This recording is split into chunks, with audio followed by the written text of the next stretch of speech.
He paid £100,000 for a Ferrari that would never start again. Not because the engine was gone. Not because the frame was twisted beyond repair. Because somewhere inside that car sat a tiny electronic module that had made a decision and refused to explain why. What Matt Armstrong didn't know yet was that fixing his Ferrari wouldn't come down to bolts, welds, or horsepower. It would come down to a fight with the company that built it. And by the time that fight was over, people would be calling it worse than what Bugatti did to its own customers. The car came from Cyprus, and it arrived the way most tragedies do, quietly, wrapped in the paperwork of an insurance write-off, buried somewhere in a listing most people would have scrolled straight past, without a second glance. A Ferrari 296 GTB, one of the most advanced hybrid supercars the brand had ever built, an 830 horsepower marriage of a twin-turbo V6 and an electric motor, reduced to a shell with its suspension torn out, its floor pierced, and its wiring ripped apart after a violent crash on the open road.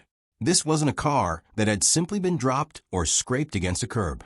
This was a machine that had been through something catastrophic, the kind of damage that makes insurance adjusters write a single word on the file and move on to the next claim without a second thought. For most people, that word would have been the end of a story. For Matt Armstrong, a man who had already rebuilt a totaled Porsche GT3 RS well enough to eventually race it against other supercars on camera, and who had pulled an Aston Martin DBX back from the dead after it had been fully submerged underwater. It was something else entirely. It was an invitation, the kind he'd built an entire career chasing. But this car was different, and on some level, he already knew it before he ever signed the paperwork. The local Ferrari dealership took one look at the wreck and quoted an estimate so large it bordered on absurd, then delivered a line that should have ended everything before it even began. Repairing a 296 this badly damaged simply wasn't something the official network really did. Not we won't. Not we can't afford the labor.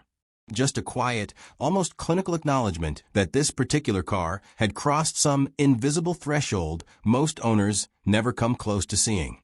Most people, hearing that verdict from a manufacturer itself, would have taken it as the final word and walked away with whatever the insurance payout covered. Armstrong heard it the way he heard every previous wreck, not as an ending, but as a dare. What he didn't fully understand yet, and what almost nobody outside Ferrari's own internal systems understands, was that this wasn't going to be a car problem in the traditional wrench and grease sense. It was going to be a permission problem. And on a car this advanced, permission wasn't something a workshop could simply earn back through raw talent alone. The first real sign of what he was actually up against came almost immediately, and it was subtle enough that a lesser mechanic might have brushed straight past it without registering the warning. When Armstrong finally got far enough into the rebuild to attempt start, the dashboard gave him the same message over and over, unwavering, almost mocking in its repetition. Hybrid system failure. Go to dealer. There was no traditional engine to coax back to life with patience and instinct. No carburetor to bleed. No timing belt to adjust by feel and experience. Just a glowing screen, repeating itself endlessly, refusing to negotiate with anything a socket wrench or a diagnostic scanner bought off the shelf could offer him. He worked through the obvious fixes first, the way any seasoned rebuilder would approach a stubborn patient. Replacing the curtain airbags that had deployed violently in the original crash, chasing down a suspected pyrotechnic fuse designed to automatically sever high voltage the instant a collision is detected by the car's sensors. Nothing worked. The car sat there in his workshop for weeks, cosmetically whole, structurally rebuilt, bodywork straightened and painted, and completely, stubbornly asleep on the inside, as if some invisible hand had reached in and simply switched it off for good. That's when a darker theory began to take shape in Armstrong's mind, and it was far more unsettling than a blown fuse ever could have been. Deep inside the chassis, hidden beneath layers of carbon fiber and wiring harnesses, sat the hybrid battery management system, the unseen brain of the entire car, the single component responsible for deciding whether high voltage would ever be allowed to reach anything else. Armstrong began to suspect that something inside that battery, something the module itself had flagged and refused to override, was the real reason the car wouldn't wake up at all. If that theory was correct, no amount of mechanical talent, No amount of stubborn persistence was going to fix it through force alone. This was a lock that couldn't be picked with a wrench. But even that unsettling possibility wasn't the true obstacle waiting for him just around the corner, the one that would define the rest of this story. Because just as the rebuild started gaining real momentum, just as parts began arriving and progress finally felt tangible again, Armstrong made one decision, one ambitious order, one idea too big to resist, that would transform a difficult repair into an all-out standoff with Ferrari itself. And nobody, including him, saw it coming until it was already too late to turn back. For a while, it genuinely looked like Armstrong might pull this off through official channels. And that brief illusion of progress made what came next hurt even more when it finally arrived. Genuine Ferrari parts started showing up at the workshop, one shipment after another, each one a small victory that felt like proof the system was finally working in his favor. Suspension components, bodywork panels, electrical harnesses stamped with Ferrari's own part numbers. For a brief window, Armstrong was doing exactly what any responsible owner should be doing after a catastrophic crash, sourcing legitimate, factory-approved components, working the problem methodically and transparently, documenting every step for an audience of millions who were watching this wreck slowly transform back into something resembling a Ferrari again. It felt like real momentum, the kind that makes a months-long project suddenly feel achievable. It felt against all odds, like Ferrari was quietly on his side after all, despite the dealership's earlier warning that this repair wasn't really something they did. Then he made the move that changed absolutely everything, the decision that would come to define this entire saga. Partway through the rebuild, once the car had structural integrity again and the basics were falling into place, Armstrong set his sights on something far more ambitious than a simple restoration back to stock condition. He decided he wanted to transform his crash-damaged plug-in hybrid road car into something closer to a purpose-built race car, using genuine Ferrari 296 challenge parts, the ultralight, track-only components engineered specifically for the marque's own official competition program. Featherweight carbon body panels shaved down to save every possible gram. Aggressive, race-derived aerodynamics. A towering rear diffuser, and a monumental spoiler pulled directly from Ferrari's own motorsport catalog, parts normally reserved for cars that never touch public roads. On paper, it was a kind of dream build that content creators fantasize about, a wrecked road car resurrected as a one-of-a-kind hybrid between street legality and race pedigree. In practice, it was about to trip a wire buried deep inside Ferrari's ordering system that Armstrong never saw coming and had no way of anticipating. At first, the parts kept arriving, and there was no warning shot fired, no phone call, no red flag raised anywhere in the process to suggest trouble was brewing. Orders went through the system cleanly. Boxes showed up at his workshop door on schedule. Everything moved with a smoothness that felt almost surprising for a manufacturer famous the world over for guarding its secrets, its supply chains, and its exclusivity with religious intensity. But smoothness, in hindsight, is exactly the moment you should start to worry, because underneath the surface of every transaction, something was already quietly tracking each part he purchased, cross-referencing every single component against a vehicle identification number that told a very specific, very particular story. A story about a car that, according to Ferrari's own internal logic, was never supposed to exist in the configuration he was actively building it toward. Then, without ceremony or explanation, it simply stopped. Further orders for 296 challenge components stopped processing entirely, vanishing into some kind of administrative limbo with no notification, no courtesy call, nothing.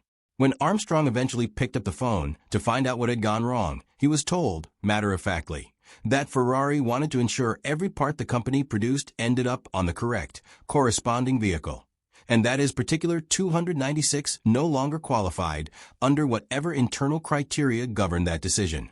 It was the first real, undeniable signal that this wasn't a shipping delay, a warehouse shortage, or some innocent clerical mistake buried in a supply chain. This was a deliberate decision, made somewhere deep inside Ferrari systems, by people Armstrong would likely never meet or speak with directly. Somewhere in that process, a flag had been raised against his VIN, against his entire project, and a door had been quietly, permanently closed behind him without warning. What Armstrong didn't fully grasp yet, standing in his workshop staring at a car now missing several critical components mid-build, was that this was only the opening move in a policy the brand rarely explains to outsiders in any detail. A set of unwritten rules that collectors and owners have whispered about among themselves for years, but one that had never been tested quite this publicly, quite this transparently, in front of an audience of millions watching every single update in real time. And that combination, a very public YouTuber, a very private corporate policy, and a car caught directly in the middle, was about to turn a stalled garage rebuild into a genuine headline-generating standoff. This was the moment the story stopped being about a broken car and started being about something much bigger, something Ferrari owners have whispered about in private circles for years, but almost never say out loud on camera, in front of cameras, for millions of strangers to dissect. Ferrari's ownership rules are famously almost legendarily strict, strict enough that violating them, even in small ways, can reportedly land a customer on the brand's unofficial blacklist, quietly cut off from future allocations, priority access to limited models, and the kind of white-glove goodwill service that defines what it actually means to own a Ferrari at the highest level. Armstrong wasn't some random buyer trying to quietly sneak around the system in private. He was a YouTuber with over 6 million subscribers, rebuilding a wrecked car in full public view, documenting every decision, every setback, every triumph for an audience that grew larger with every update. He was turning a written-off insurance total into something that had never technically existed before. That combination was about to collide head-on with a company that treats control, exclusivity, and procedure as something close to sacred. Rather than back down when the parts orders were abruptly cut off, Armstrong pushed forward anyway. And that single decision only tightened the standoff that was already forming around him. He'd already managed to get his hands on a genuine 296 Challenge body kit before the block fully took hold across Ferrari's ordering system. And instead of shelving the project or reverting back to a stock configuration, he made the choice to modify the track-only components to retain at least some basic road-legal functionality. He adjusted the license plate mounting points. He worked around design details that had never been engineered with public roads in mind, improvising solutions that no factory manual would ever cover. He was quite literally building something that had never technically existed in this exact form before. A road-going Ferrari 296 wearing the skin, the aerodynamics, and the racing pedigree of a factory-built competition car. To his audience of enthusiasts, it looked like remarkable ingenuity under pressure, the kind of creative problem-solving that had built his entire channel. To Ferrari, sitting somewhere in a corporate office reviewing flagged VINs and unauthorized modifications, it almost certainly looked like exactly the kind of unauthorized, out-of-network build the brand spends enormous time, money, and legal effort trying to prevent from ever reaching the public eye. Then came the condition that changed everything about the trajectory of this project, and it was the kind of bureaucratic detail that sounds almost reasonable on its surface until you understand what it actually meant for someone in Armstrong's exact position. Ferrari informed him that before the company would even consider offering assistance with the 290 SIXS persistent, unexplained hybrid system failure, the car would first need to be inspected and formally signed off by a Ferrari-approved body shop. Standard procedure, apparently, for any vehicle that had suffered serious structural crash damage before returning to the road. On its face, that requirement sounds like reasonable corporate liability protection, the kind of policy any major manufacturer might reasonably enforce. But Armstrong already understood something that Ferrari's customer service line, at least initially, didn't seem to fully grasp about his particular situation. His car was no longer, in any meaningful sense, a stock 296 GTB. It had already been fitted with genuine race-only components never designed or approved for road use, sitting on top of a chassis that had already been rebuilt entirely outside official Ferrari channels, using parts sourced from eBay and independent suppliers wherever the factory pipeline had failed him. Which meant the inspection he desperately needed in order to unlock any real help was almost mathematically guaranteed to fail the very moment it happened. And Armstrong seemed to understand this grim reality before he'd even finished the phone call that delivered the news. The car simply wasn't going to pass, not with a full competition body kit bolted onto a chassis it was never officially certified to wear. He was now staring directly down a closed logical loop with no visible exit. No diagnostic help without a past inspection. No realistic chance of passing that inspection with the car in its current heavily modified state. And no way to reverse course back to stock configuration without undoing months of grueling labor and thousands of dollars in parts and modifications already invested into the build. It was starting to look less like a temporary bureaucratic delay he could simply wait out, and much more like a wall with no visible door anywhere in it. And what Armstrong chose to do next would push him toward a decision most owners in his exact position would never have dared to attempt. With official channels essentially sealed shut and no realistic path back through Ferrari's approved process, Armstrong was left with one remaining option that felt almost embarrassingly small compared to everything he'd already poured into this project. He sat down and sent an email. After thousands upon thousands of dollars spent, months of grueling labor stretched across a workshop full of half-finished components, and a car that still, after everything, refused to start, his last remaining card wasn't a lawyer, a public relations campaign, or a team of specialists brought in to force the issue. It was a single carefully worded message sent directly to Ferrari, hoping that somewhere on the other end, a real person would look past the paperwork, past the flag VIN, past the unauthorized modifications, and see a genuine attempt to save one of a company's own cars rather than simply exploit its parts catalog for content. He said it himself, in his own quiet, almost resigned logic, speaking directly to his audience about a decision that felt more like a last resort than a strategy. If you don't try, you'll never actually know what might happen. But hope, however sincere, is a strange and fragile thing to hang a 100,000-pound project on, especially against a company with no obligation to respond at all. Weeks turned into months, and the growing silence on Ferrari's end said more, in its own way, than any formal rejection letter ever could have. The rebuild that had once carried real visible momentum, genuine parts arriving on schedule, progress unfolding in front of an engaged audience, a plan finally coming together after so many setbacks, was now completely frozen in place, stuck in a kind of limbo neither Armstrong nor his viewers had anticipated. The hybrid battery management system still stubbornly refused to release any power to the rest of the car's electrical architecture. The 296 sat there in the workshop day after day, fully assembled on the outside, dressed head to tail in track-only challenge components, and completely, eerily lifeless underneath all that carbon fiber and fresh paint. It was, by almost any reasonable measure, the most unlikely Ferrari in the entire world at that particular moment. A race-spec 296 built with genuine factory parts that had never once turned its own wheels under its own power, sitting silent in a garage while the internet watched and waited. And crucially, none of this was happening in a vacuum, because Armstrong had already burned through some real goodwill with the exotic car world well before this particular project ever began. He'd previously made a public claim that Bugatti owners could simply 3D print replacement parts for their multi-million-dollar hypercars in a pinch. A bold, headline-grabbing statement that Bugatti's own CEO, Mate Rimac, publicly and directly pushed back against, dismissing the idea as wildly impractical for cars built to such extreme tolerances. Now here Armstrong was again, tangled in an almost identical fight, this time with Ferrari instead of Bugatti. Except this time the stakes were entirely his own money, his own reputation, his own garage, and a physical car that genuinely might never start again no matter what he did. The comparison practically wrote itself across comment sections and forums within days, and it wasn't flattering to either manufacturer involved. Two of the most prestigious, most aspirational car brands on the planet, both now publicly accused of treating their most devoted, most visible, most enthusiastic customers like liabilities to be managed rather than genuine assets worth protecting. He wasn't even the first well-known figure in this space to say something like this out loud, either, which only added weight to the growing narrative.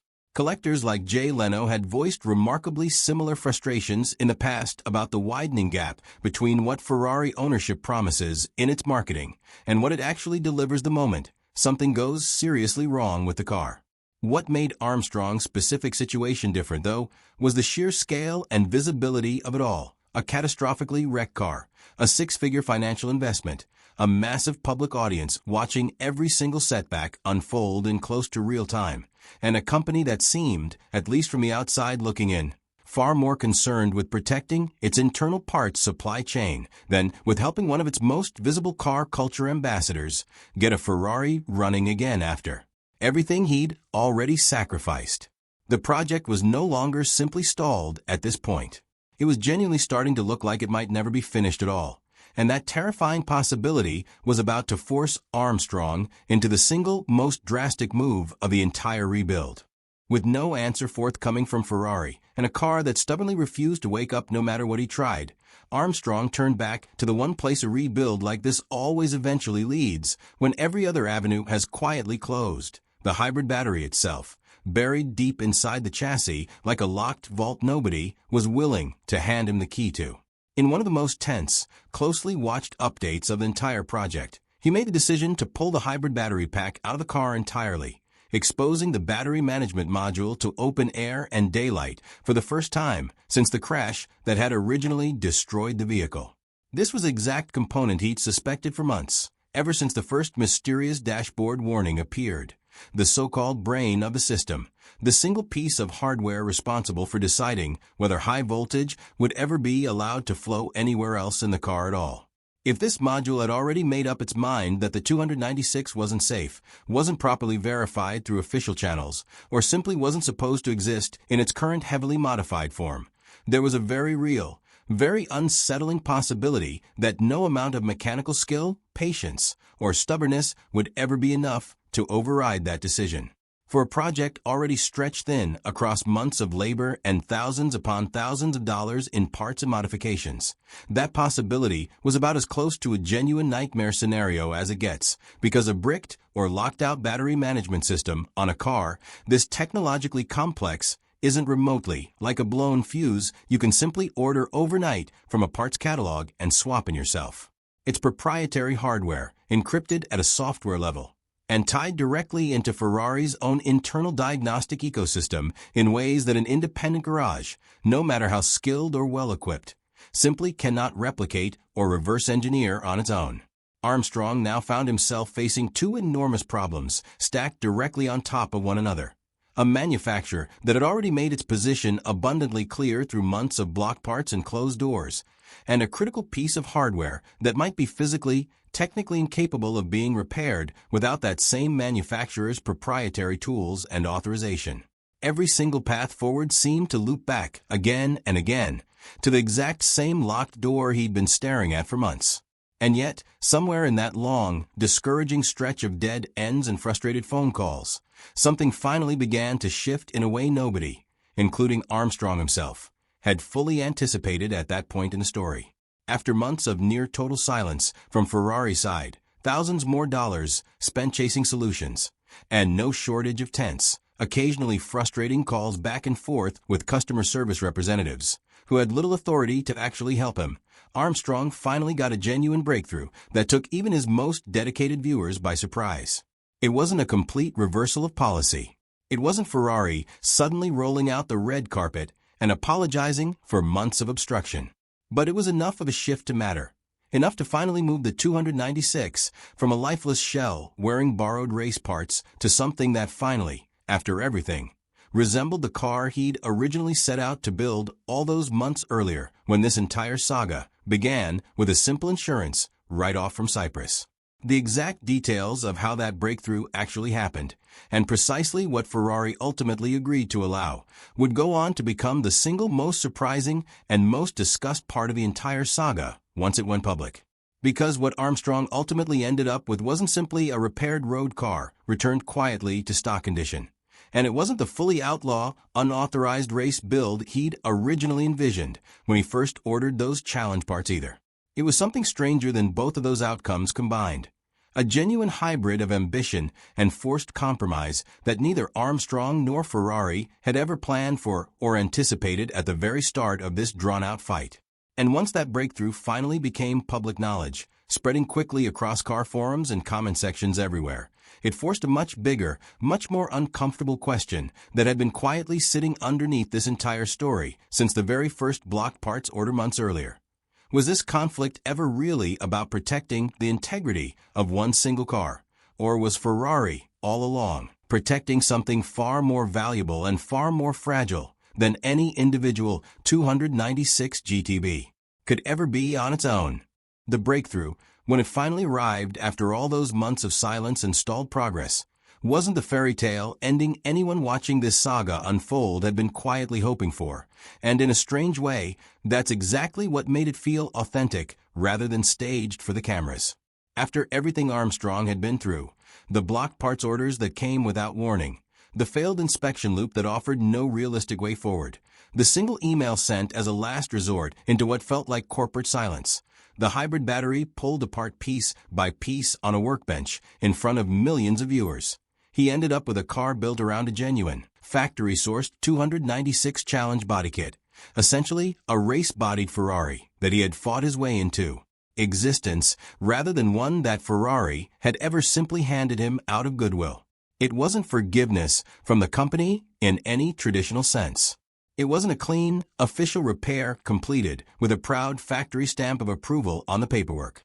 It was a workaround, hard-won through sheer persistence, expensive at every single step, and only made possible because one stubborn man refused to accept not really possible as anything close to a final answer. And that really is the uncomfortable truth sitting underneath this entire saga, difficult as it may be for a brand built so carefully on glamour, precision, and exclusivity to fully reckon with.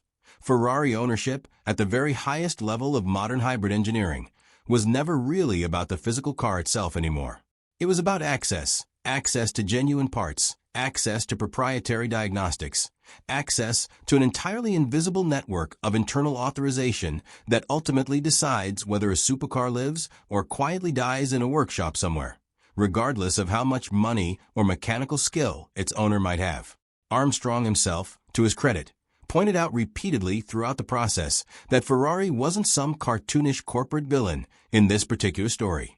The company was, in his own words, simply protecting its procedures, its liability exposure, and its overall control over vehicles that had already left its official, sanctioned ecosystem the moment they were declared total losses. But that protection, however reasonable it might have seemed from Ferrari's boardroom, came at a genuinely brutal cost to the person actually trying to save the car with his own hands, his own money, and his own time. And it exposed something that every modern hypercar owner now increasingly has to reckon with, whether they realize it yet or not. The mechanics were never really the true lock keeping these cars secure anymore. The software always was, quietly, from the very beginning. That's precisely the part that made this entire saga feel worse, in the eyes of many watching online, than what had previously happened with Bugatti and its own public relations dispute. Where Bugatti's pushback had mostly played out as a public war of words over a single provocative claim about printed replacement parts, Ferrari's response played out as something far more consequential and far more tangible in the real world. An actual crash car, real six-figure money already spent, and a real, well-known customer left genuinely stranded by internal systems he had absolutely no way to override, no matter how technically skilled, well-funded, or publicly influential he happened to be. It became, almost by accident, a warning shot for anyone out there who assumes that buying a hybrid supercar automatically means owning it outright, free and clear, the same way earlier generations of enthusiasts owned their purely mechanical Ferraris. In reality, as this entire saga made painfully clear, you're effectively leasing ongoing cooperation from the manufacturer itself, one small authorization at a time, indefinitely. And if that cooperation is ever formally revoked for any reason, no amount of raw mechanical talent, dedication, or stubborn persistence may ever be enough to bring the car back to life entirely on your own, no matter how hard you try or how much money you're willing to spend trying. If this story shocked you the way it shocked so many people watching it unfold in real time across months of updates, make sure to like this video, subscribe for more stories exactly like this one, and drop a comment letting us know what you think was really happening behind the scenes at Ferrari throughout this entire ordeal, and whether you personally believe manufacturers should retain this much invisible control over a car once it technically already belongs to someone else.